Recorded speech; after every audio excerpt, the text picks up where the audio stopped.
ito ang gagawin ko na automatic washing machine, Panasonic. So yung problem niya, habang siya nagwa-wash, may maingay sa ilalim niya. Then nung chinek ko siya, so based on my experience, na-diagnose ko na yung problem. Habang siya nasa kalagitnaan ng pag-wash niya, tumutunog-tunog to. Tapos kusang nagtatapon ng water. So yun. Pero kung hindi experienced yung technician, hindi niya maiisip na yung problema.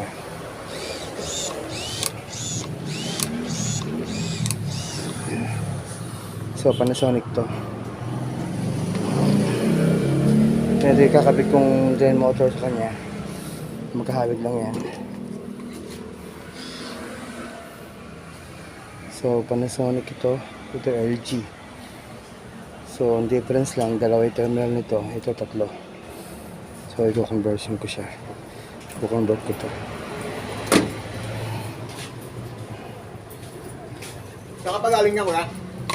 Imos sir. Galing ko lang doon sa Imos. Haba.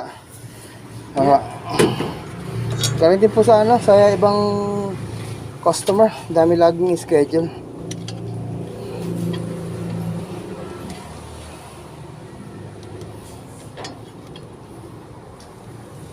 Binablog mo? Parang documentation lang po. Kasi pinapost din para makita ng for marketing. Kasi mas dadami yung magpapagawa sa'yo pag may mga proof ka. Correct. Nakita nila. Pero hindi pa ako nagba-vlogging. Saan ka Anabu? Saan ka Anabu? Ano po sa Malagasang? Buti nilagyan na ng doon sa open canal ng parang flyover. Lagi kasing traffic doon. Nagulat na ako kanina na wala ilog eh. Lagi kasing traffic doon, lalo kapag Malit na kalsada ka dyan? labasan ng mga estudyante. Tsaka napakaraming dumadaan kasi ron. At saka doon, may ginagawa ng SM doon. SM doon sa mismong open canal.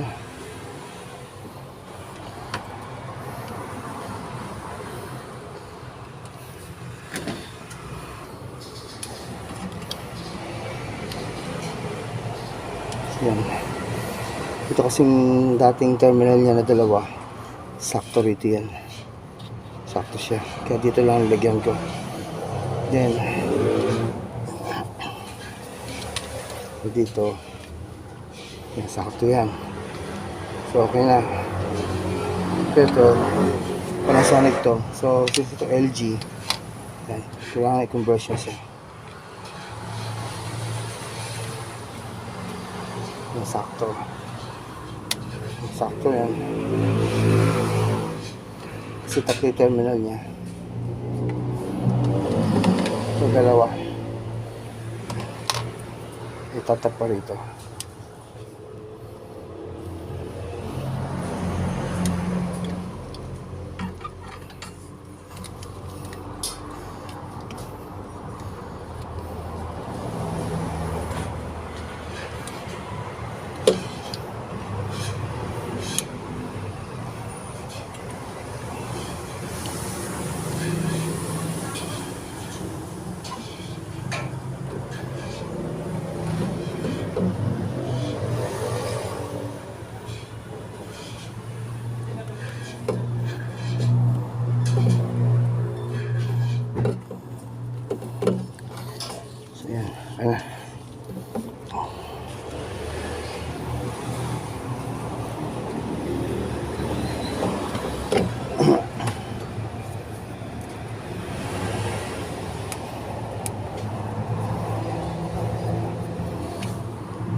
Natira niya kayo yung puti.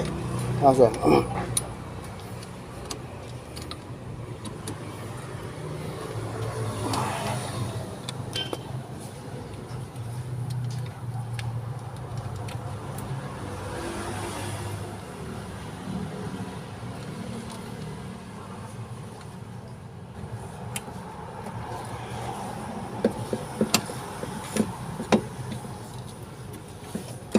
Nahuhugot ba yung dito?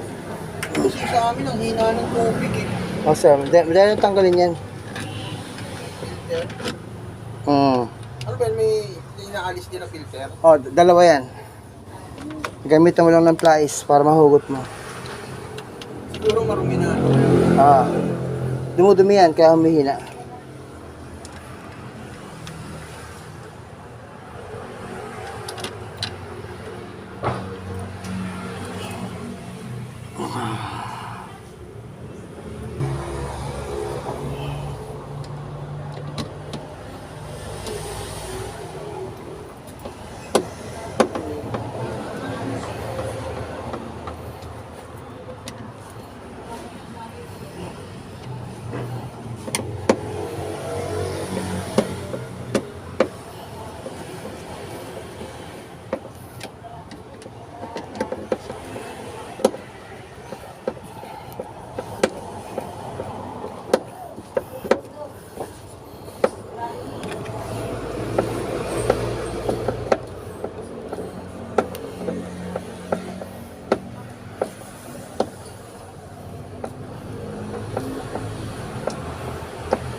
Yan, so okay na.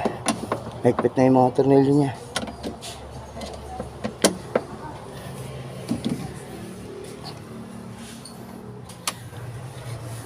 So ito yung silang pyesa niya, Panasonic. So black. Pero pinalitan ko siya ng pang LG. Yan. Pareho lang yan. Kailangan lang alam mo kung paano i-wiring. So yan ang diskarte ng magaling na technician. Hindi po pwedeng walang pyesa. So, siyempre matibay din yan. Kasi brand new yan. Saka pareho lang yan. Dami ko lang nakabitan ng ganyan. Yan. Testing na.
Hey, kakabit natin sa ano?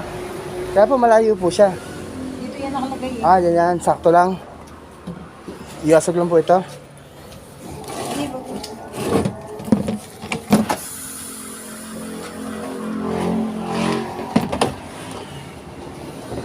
Ito mahulog to ah. Yak. Ito po muna. Ano kayo, hinihila lang yun nandun sa taas? Yung parang string niya? Ah, sir. Yung meron parang tungkil dyan na maliit. Hatakin mo lang ng plies. Hindi ba nakaganon dyan? Naka-umbok sa loob? Ah, bali, meron yung isang nasa ibabaw. Dito, hatakin mo. Tapos sa loob yan, meron pang isa. Na kailangan mo naman ng long nose para makuha mo. Dalawa yung ano yan, filter.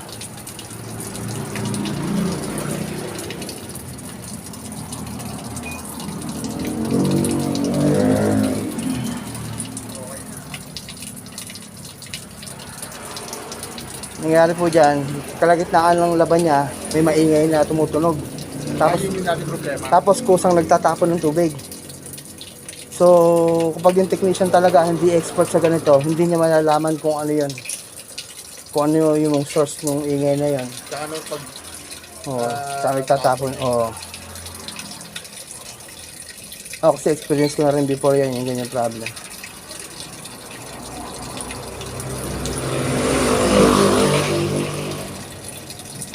Sayang lang nung una kong punta rito, wala akong pyesa kasi hindi ko ina-expect na, akala ko nga meron lang sa mga loob, mga barya, mga nakaipit na.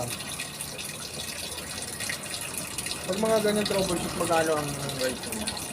Ano sir, package deal po yung gawa po niyan. Oo. Ako kasi dati akong technician ng service center. Kaya kumbaga, Magkano package na pag kaya pag sinabi mo sa akin sa telepono yung problem, alam ko na kagad yung gagawin ko. Yan, so, okay na. Testing nila ngayon. Ang problem nito, sa kalagitnaan ng wash niya, may tumutunog siya na maingay. Ayan, wash na. Ayan, kulang yung tubig. Kulang yung tubig. So, kalagitnaan ng wash niya, may tumutunog na maingay. Tapos nagtatapon ng tubig. Ayan, okay na. So, napalitan ko na yung isang piyesa niya.